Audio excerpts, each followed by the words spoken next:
Hola, I'm Gerson Borrero, and welcome to another edition of City and State TV. Sal Albanese. When you talk New York, when you talk the outer boroughs, when you talk the real deal, Sal Albanese is a guy who actually knows where the bodies are buried, who buried them, who should be held accountable by it. So it's great that you can join us here today, and I'm glad that you accepted my invitation to talk about the different things. Let's start out with the fact that if things had been different in 2013, you could have been mayor, and nobody knows. Who would have thought? Did you think that Bill de Blasio was going to win the primary? And I'm going to take you back, and then we come forward. Well, thanks for inviting me, Gerson. It's always a pleasure to talk with you. I never thought that de Blasio was going to win the election. I thought he would be the least likely to win. But things were so odd in 2013. It was just so many things happened with the Weiner situation, with the Spitzer situation. Anthony Weiner and his posting these selfies, That absorbed the oxygen of the campaign for months. So we never really got to the issues. And at the end, de Blasio just caught fire. And that's how it happened. It was just pure serendipity that he won that election. That's really the bottom line. Well chosen word. That's exactly right. So it was a weird election. I ran in '97. I got 22% True. of the vote. I did very well. This time around, I got into the race a little bit late, unfortunately, and I couldn't raise the money. And I was actually the Daily News, for whatever reason, really hurt me badly because they kept me out of the debates. They wouldn't cover us. My neighbors, who I represented a fairly working class, middle class area. A lot of news subscribers, they would say, "Are you running, Sal? We don't see your name in the paper." So, and then I call. They left me out of major debates. I was a school teacher. They wouldn't let me into the education debate, and they had the others like George McDonald and others in there, which was odd. That really hurt us. For New Yorkers that are not based here, New Yorkers throughout the state, which City and State TV is seeing. You spent in the education system of New York City, how many? 11 years. 11 years. 11 years. So you were a teacher. Yes, I was. And you spent at the city council 15 years. 15 years. What do you miss more, the classroom or the city council? I enjoyed both of them. It's hard to say. I really enjoyed teaching, but I also enjoyed the city council because we got a lot of things done. Even though I was an outsider, I was able to utilize the press to promote issues. And as I said, I passed the first living wage law in the country, way back when, and in 1986, which impacted thousands of workers, city workers. That was done with myself, Reverend Youngblood from IAF. We got that stuff done. Right. I did a lot of work around policing. I spent 15 years on the Public Safety Committee. I was one of the people that pushed the CPOP program, which was community policing. That actually the first program was in the 7-2 precinct in Sunset Park when Ben Ward announced it. They set up these neighborhood teams, which did a lot of great work, which Bratton and Giuliani disbanded actually when they You're talking back to Mayor Ed Koch. You're talking Ed Koch years, exactly. Which he was one tough nail. Yeah, he was, and he did a lot of stuff around housing, which was good around that time. Let me ask you something, because I don't want to go away from what you originally said. The Daily News kept you out of the debates. The media, in 2013, how bad were we? Because I know that we went along and everybody concentrated on the alleged coronation of Christine Quinn, who was supposed to be the person but she just fell apart, and then it leads to the rise of Bill de Blasio, by your account, and you'll give me more specifics, sure, hopefully here in this interview. Shouldn't have been the nominee, and so specifically now, the media, what did we do wrong, and what are we doing wrong in inclusion of candidates that may seem not as, sexy? Well, I think it's more than that. It's well funded. Well funded. I was not accepting money from lobbyists or developers. So, okay. They looked at your financial statements and they say, well, he's not raising enough money, so he's not viable. So they just decide to exclude you from coverage. Some of the some of the media was better than others. The Daily News was the most egregious of any one of them. I actually had conversations with their editor, Arthur Brown, and I just couldn't understand, because they always, when I was a city councilman, they praised my courage. They said I was independent. They rated me as one of the better council members. What did Arthur Brown and you have conversations about? I said, Arthur, why are you keeping me out of the debates? And he would like scoff. By the way, Arthur, you're welcome to sit here and we can discuss this. But the media in general, because of the coverage, and I use the term sexy not in physical appearance, but rather that it's interesting to see what you guys say or don't say or whatever the candidate is.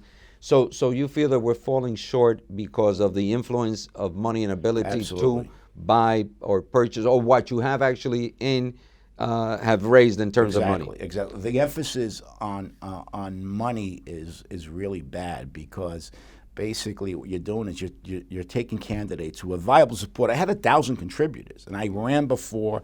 I had a pretty good track record with very low. In other words, low amounts of money. I put in money of my own as well.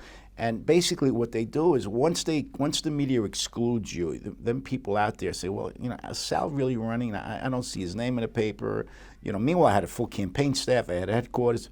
But we couldn't get any traction because there was terrible coverage. And of course, then, as you know, the Anthony Weiner phenomena came in, and the press for months covered that. They forgot about they didn't vet de Blasio at all. There was really no vetting.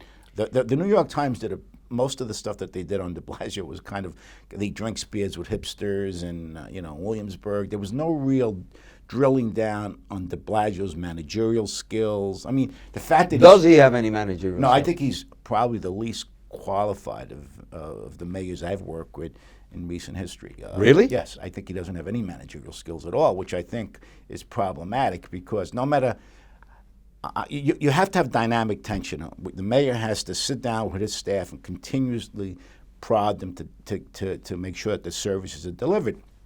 I don't think he does. I mean, no matter how good your people are, you've got to sit down. You've got to have staff meetings. I just don't think he's a good manager. That's not his thing. He's a political operative. Is he a leader? I don't think so. I think he's a great political machinator. I give Bill credit for that. And I know him a long time, by the way. What do you mean by political machinator? He reads polls well. He knows how to slice and dice the population in terms of voting blocks, things of that nature. I mean, and he's, that's his strength. And he doesn't, being mayor, you got to drill down. You got to deliver services, make sure that the subway's running. You got, make sure the crime is down. And potholes that are beginning potholes. I don't think he cares about that stuff, or doesn't have any real interest in doing it, or doesn't know how to do it. I mean, I think the lateness is part of the. What about his tardiness? Is that, you mentioned, we had conversations prior to this, and as a matter of fact, I was coming late to the meeting. I called you. I'm going to be late, Sal, because please forgive me. And you told me, well, you're no Bill de Blasio. I don't have to worry about it. So at least I called you and apologized. Has the mayor? Is it beyond now being funny? And I know that he's been hit hard.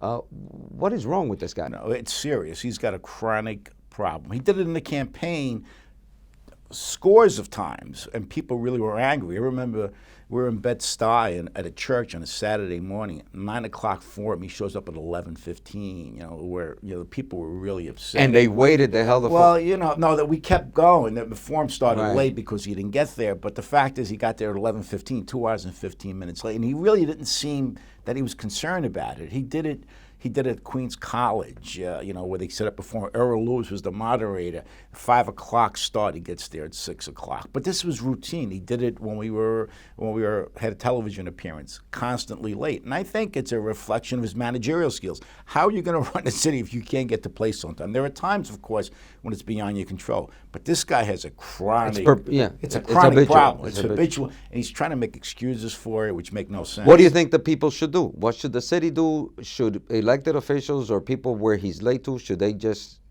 Should they embarrass him into yeah, it? I think with the flight, the Dominican, Right, that it was- I right. think those people, they spoke up and they said, this is ridiculous. The mayor shows no respect. I think he's got to be More of that needs to He's be got to done. be told that this is not acceptable. You can't be the mayor and just chronically disrespect people. In like the that. area of education, which is an area you Right. know well, and you know what's played out and what's really fluff and all of that. How is he doing? I mean, they played up. He did the universal pre-K, and I personally thought he did well. Your assessment and Right. what you heard during the campaign, some of the stuff you were concerned about, did he at least deliver in the first year on that? Well, I think he delivered on the universal pre-K, which is a good thing, and everybody supports that. I mean, I'm not sold that it's going to be, when they evaluate it, as good as people think it's going to be, because I think they rushed to get it to scale up immediately. It's more about numbers than quality. I'm concerned about the effectiveness of some of these programs. How good are they? Are they babysitting, glorified babysitting? Also, is it touching poor communities where the need is greater? Really touching Yeah, poor communities. there are some questions. So I think the concept is a good one. I never thought that was the end all and be all. I believe we need to do stuff, especially in poor communities, when kids before 1 to 3 is the critical age. The full day kindergarten is pre-K is a good thing. But I think we're missing the boat. The first 3 years are so important. We need more programs that impact kids the first 3 years. But give him credit for that. He got that done. But the jury's still out in terms of his effectiveness. The UFT deal, the bargain negotiations that don't kick in until 2017 or Right. more or less. Is that a good deal for the city? Is it a bad deal? And in the process, we know that the UFT was endorsing in the primary of 2013 Bill Thompson. Correct. Then they switched to underdog and sort of helped them along a lot. Right. Is Bill de Blasio owned by the UFT? Well, I think they have a lot of influence over him. There's no doubt about it. And I mean, I still believe that de Blasio in this area is doing the right thing, working with the teachers union. You can't really promote quality education if the teachers are hostile towards you. You have to be able to work together with them. I think he's done a good job there. The problem is you don't want them calling all the shots. You don't want them appointing their own administrators and saying we don't want this one and that one. So it's got to be a balance. Bloomberg was the other way. He alienated the entire teaching corps. I think Bill, in fairness, has at least Respect the teachers. Respect the teachers, which is a good thing. Is Carmen Fariña a good chancellor? I think she certainly. What I like about her is she certainly knows what goes on in the school. She was a good principal. Hands-on. Hands-on. I'm not sure in terms of the business end of it, the macro view of running a large organization. I'm not sure yet that she has the skills to do that. That's the jury's still out. The business end, the IT contracts, all of that stuff that the buildings, all of that's under DOE takes a huge business background. Klein had the business background, but he didn't have the educational background. Something that you were concerned about because you expressed it and you've always been open in terms of the police department, the relationship of what the responsibility of the NYPD, which is, takes a large chunk Right. of our budget, but it's the first line of defense for any civil society and for civilians. How is the mayor handling that, besides the obvious, the tensions that came with the unions, that happens in general? How do you see the state of the city's police department at this point? I think the rank and file have they have no respect for the mayor. I mean, because there were legitimate issues to be raised in terms of policing the city, especially with the overuse of stop and frisk. But he used that issue to the point that he demonized the entire department in the campaign, and he continued the first year he governed, and by not condemning the demonstrators who were yelling "kill the police," and also the way he handled the unions also was a problem. They seemed to be he seemed to not take anything that they say into consideration. Never really reached any kind of a rapprochement with the unions. You have got to work with them. You can be owned by them, but I think he contributed to a lot of the the vial that took place before those Yeah, shootings. but Pan Lynch is no wallflower No, either. no. Lynch, I don't support what That Lynch wasn't said. good conduct. No, I think he was just emotional that night. I think if you saw Okay. That I the union understand. leaders, they were almost in tears that Right. night when those two cops No, were executed. absolutely. Well, all of New York was in tears. Exactly. We didn't turn our backs on the mayor. We Exactly. didn't hold the mayor accountable in that. Okay, But I think he demonized the department. I think he's trying to basically reach some sort of a happy medium with police. As you said, we need good policing in the city. He's 15 months into his mayoralty, right? Of the Right. first term, 15 months. What does Bill de Blasio, is there something, the Bill de Blasio that you know, that hasn't changed much when you know him on the city council and when he ran? Right. Is there a chance that he can correct, can there be something that he can do? What would you tell him if he actually called you and said, Bill, what would you tell him to do? I would tell him to focus on the nitty-gritty of running the city. Spend more time in neighborhoods. Really drill down, see what's going on. Why is shootings up almost 40% in Right, poor communities? Pay attention to the details. I mean, it's great that he called the Prime Minister of Greece, you know, but I'm worried about the R line running on time. I mean, Right. that's what the mayor does. The mayor delivers services. I would tell him, spend some time learning about how the city services are operating. Spend more time assessing your commissioners so you can deliver services to neighborhoods and really go into the neighborhoods. And I think part of the reason why he gets booed when he goes to Rockaway is because he doesn't show up there. And he cut their ferry service. I mean, show some sensitivity to that. Right. I think people in neighborhoods don't feel that he has empathy. He's a macro guy, you know, good on so-called a populist, but he does not relate to the average person. He's got to spend time doing that. Sal Albanese, as a New Yorker, quintessential New Yorker, as somebody who, you know, you can't be sold a bill of goods or bad in terms of New York. You know the streets, you know the city, you campaign in every borough, you know the neighborhoods, you know the composition And I of was the a city. teacher for 11 years. Teacher with the kids, so you have that. This progressive labor, Right. the label, not the labor, progressive label that that they self-impose on them, and also the city council.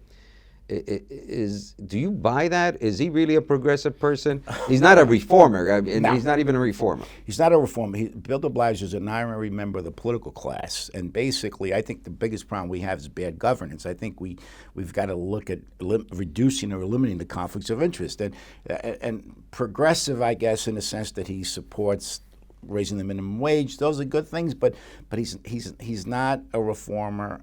He's not one who's pushing the biggest reform of our government, which is in New York State. New York City is a Right. mess, total mess. So I wouldn't call him a progressive. I'd call him, you know, I guess liberal on social policy issues, but that's about it. I mean, he's trying to become the top. There's a big difference between him and Elizabeth Warren, for example, the senator from Massachusetts. She's a true populist and progressive.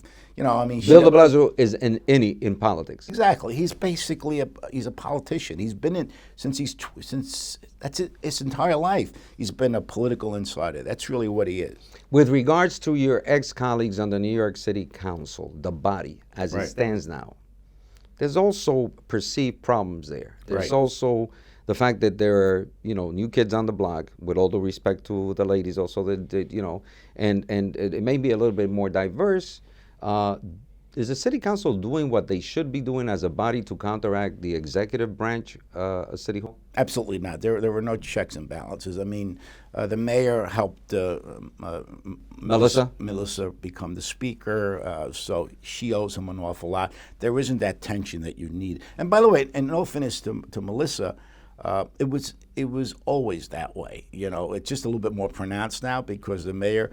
But the mayor's always got their way with the city council. The city council, in my opinion, that's why I was an outsider, never used its oversight responsibility to bring agencies in and really hammer them on the specifics on how you're spending your money. That takes a lot of work. They'd rather have a press conference, you know, and showboat on a simple issue, but they don't want to do the hard work, which is problematic because the agencies in this city need strict oversight. I mean, do we really need an inspector general? Why couldn't they do in the police department? Why can't they do the oversight on police? They got subpoena power, it's all, unfortunately, there's a lot of showboating. There are some good people there, but the council continues to be a kind of a rubber stamp for the mayor. They were like that when I was there, under prior speakers, and they continue to be under Melissa Mark Viverito. I mean, they just don't utilize the power that they have, and I think the citizens of the city suffer. A lot of them just want to stay in office forever. I mean, that's the bottom line. Two questions that are exit questions.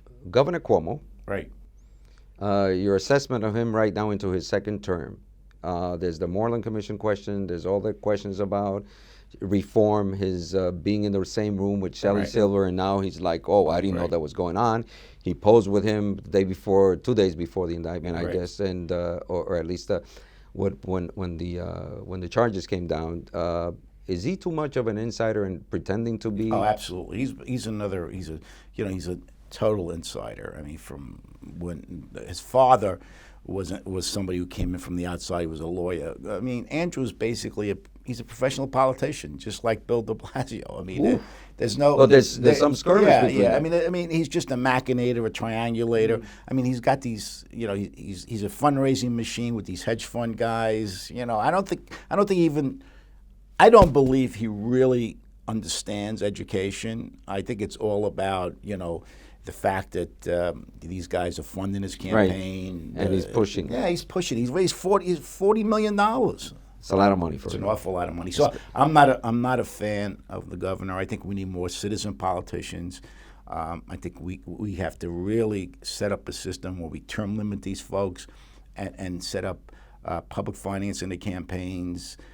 We have to end this revolving door. These lobbyists, they become legislators for 4 years, and they become lobbyists.